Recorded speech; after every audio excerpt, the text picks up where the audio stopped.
dal leen ak jàmm ci AGT News chaîne bi leen di jox xibaar yi wér te wóor abonné leen ngir dara bañ leen a raw. AGT News. Bonjour.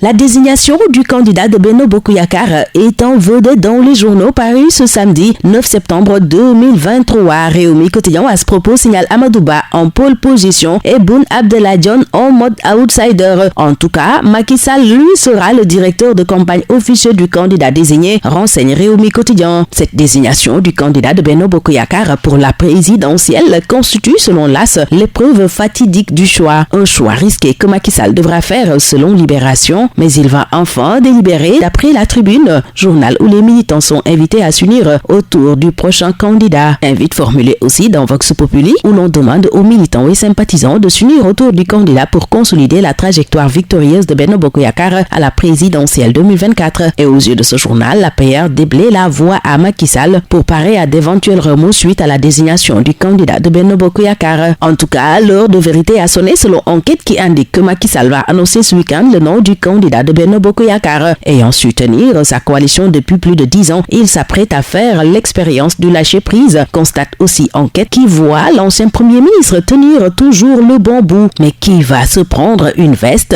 Continue de s'interroger 24 heures pendant que le regard voit un jour de vérité. Jour décisif pour Benno, selon l'Indépendant. Sud Quotidien, qui voit aussi Macky Sall face à un choix risqué, annonce un samedi de vérité avec la désignation du candidat de Benno à la présidentielle. Et Walf Quotidien, pointant un choix tardif, une dissidence au sein de Benno Bokk Yakaar, dévoile par conséquent des handicaps du candidat de Macky Sall. Macky, que l'observateur voit comme une autorité en souffrance, avec un agenda parallèle, une contestation de son choix et une défiance au sein de son parti et de sa coalition. Les gens ont moins peur d'un président qui partira dans 5 mois, affirme-t-on dans l'observateur, qui pointe un jour de délivrance à Benno. Au même moment, dans ce même journal, le F24 demande à faire du bruit ce dimanche après l'interdiction de sa manifestation. Et c'est à un grand mec-noise que le F24 invite les Sénégalais, précise Vox Populi, qui souligne que la plateforme veut un énorme vacarme ce dimanche 10 septembre 2023 de 21h à 22h pour se faire entendre par le gouvernement. Dans ce journal, Alioune Tine et Seydi Gassama haussent le ton, dénoncent les interdictions systématiques des manifestations et des conférences de presse de l'opposition. Et dans l'Indépendant, nous retrouvons Alioune Tine qui sermonne les autorités concernant les interdictions de manifestation. Interdiction que dénonce aussi Amnesty International à travers son directeur exécutif Seydi Gassama. Et à travers ce concert de casseroles prévu demain, le F24 fait écho à Sonko, constate Le Quotidien. Macky lui va secouer le cocotier ce week-end. Il s'agit d'un remaniement gouvernemental qu'annonce Réumi Quotidien. Et Le Quotidien prédit un probable départ du gouvernement de certains recalés et en déduit que Macky rebat les cartes.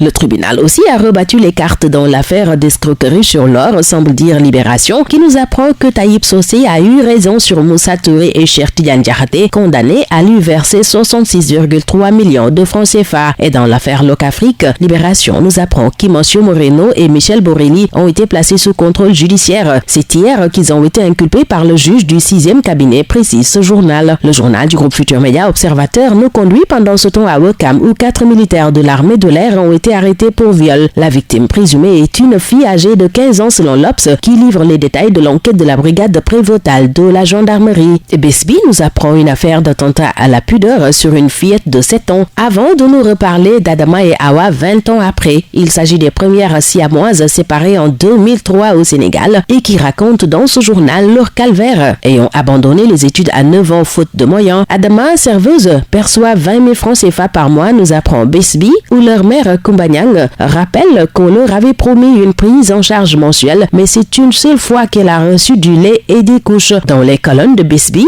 l'on chante aussi l'expertise médicale sénégalaise, éloge dû notamment au docteur Mamadou Ndoye et Gabriel Ngom. L'acteur et mannequin Jean-Paul Dalméda a été lui inhumé dans la douleur hier au cimetière Saint-Lazare, rapporte l'Indépendant, pendant que Vox Populi nous apprend qu'un séisme de magnitude 6,9 a frappé plusieurs villes du Maroc et le Maroc a été fortement secoué par ce tremblement de terre selon l'AS. Selon La Tribune dans sa version sport, les hôtes des CAN 2025 et 2027 seront connus officiellement le 27 septembre et pour la CAN 2024, les éliminatoires se poursuivent avec l'affiche Rwanda-Sénégal prévue à 19h. À l'occasion, Stade raconte le bal des Lions prime à huer. En lutte, Modou Lo révèle ses ambitions dans son lambe où il déclare, je cite, « Je veux quitter l'arène avec la couronne ». Fin de citation, fin aussi de ce tour des journaux. Très bonne lecture, excellente journée à tous.